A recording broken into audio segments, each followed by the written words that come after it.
All right, so buckle up, everybody, because today we're diving headfirst into a story that honestly sounds like something straight out of a political thriller, you It's know? definitely got all the elements, right? You've got international tensions, Arctic power plays, and even surprisingly, some sled dogs. Sled dogs, I know, right? It's like the most unexpected twist. But before we get ahead of ourselves, let's set the stage.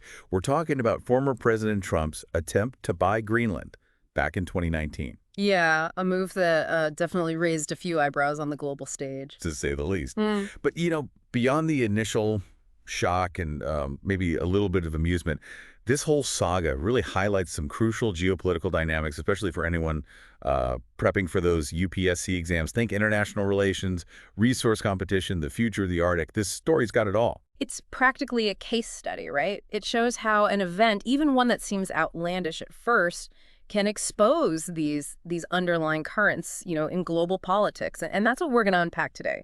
Why would a U.S. president want to buy an entire island?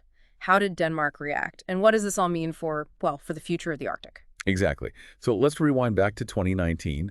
Trump starts making these headlines by repeatedly expressing interest in buying Greenland.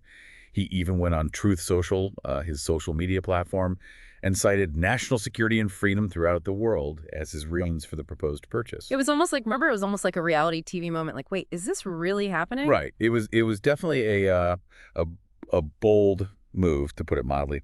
But beneath that, like that surface level absurdity, this move really brought Greenland's strategic importance into the spotlight.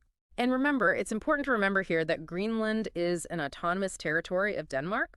They have their own government, but Denmark is responsible for their defense and foreign affairs. So naturally, this whole buying Greenland thing didn't go over too well with the Danes. Understatement of the year. I mean, Denmark and pretty much the entire international community reacted with, I would say, a mix of shock and criticism. Definitely. And Greenland's prime minister at the time, Mute Ej, put it pretty bluntly. He said, Greenland is not for sale. Mic drop moment right there. But, this whole thing wasn't just about hurt feelings or like national pride. It was really about control of this region that's becoming increasingly vital to like global interests. Right, right. You have to think geographically here. Greenland is smack dab in the middle of the Arctic and Atlantic Oceans, which basically makes it a key point, like a strategic crossroads on the shortest air route between North America and Europe. And, for the U.S., this has huge implications, especially since they've got the Thule Air Base located there. Yeah, and on top of that, let's not forget about the resources, right? Greenland has massive deposits of these critical minerals, stuff like rare earth elements that are like essential for all sorts of tech industries. And then you've got the huge potential for renewable energy production up there. Exactly. It all adds up to make Greenland very, very attractive to a lot of nations, especially those looking to kind of, expand their footprint in the Arctic. And it seems like Denmark got the message. Oh, yeah. They definitely get the message because perhaps a little inspired, shall we say, by Trump's bold proposal, Denmark decided to make a pretty significant investment in Greenland's defense. We're talking a double-digit billion amount in krona, which is, if you do the math, at least 1.5 billion US dollars. That's a lot of kroner. Yeah. So what exactly did they put this money towards? Well, they've got 2 new inspection ships, some long-range drones.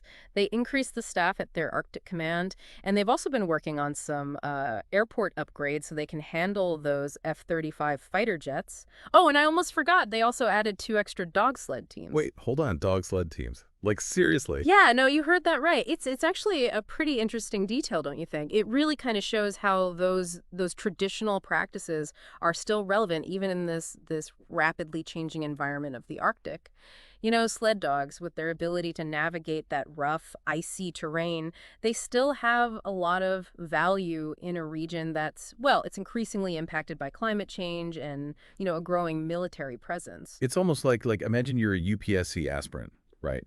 You're studying these complex international relations, and suddenly you have to consider the role of, like, dog sleds in modern Arctic security. Right. It's a curveball, but it really drives home the point that, geopolitics can be pretty unpredictable. For sure. So, to all our UPSC folks out there, take note. But getting back to the main story, this whole saga really shows us how dynamic, how unpredictable geopolitics can be. I mean, who could have predicted this whole buy Greenland thing? And it also demonstrates that those seemingly small details, those little things you might overlook, can actually reveal these larger trends and strategies. Like, Denmark's decision to boost Greenland's defense. You could interpret that as a direct response to, well, to this growing interest from other countries, not just the U.S. Right. It wasn't just about Trump. It was about like a bigger picture. Exactly. And it also raises all these questions about the potential, militarization of the Arctic, which is something, any UPSC aspirant should be thinking about. Absolutely. Okay, so what are the key takeaways here? What have we learned from this whole Greenland saga?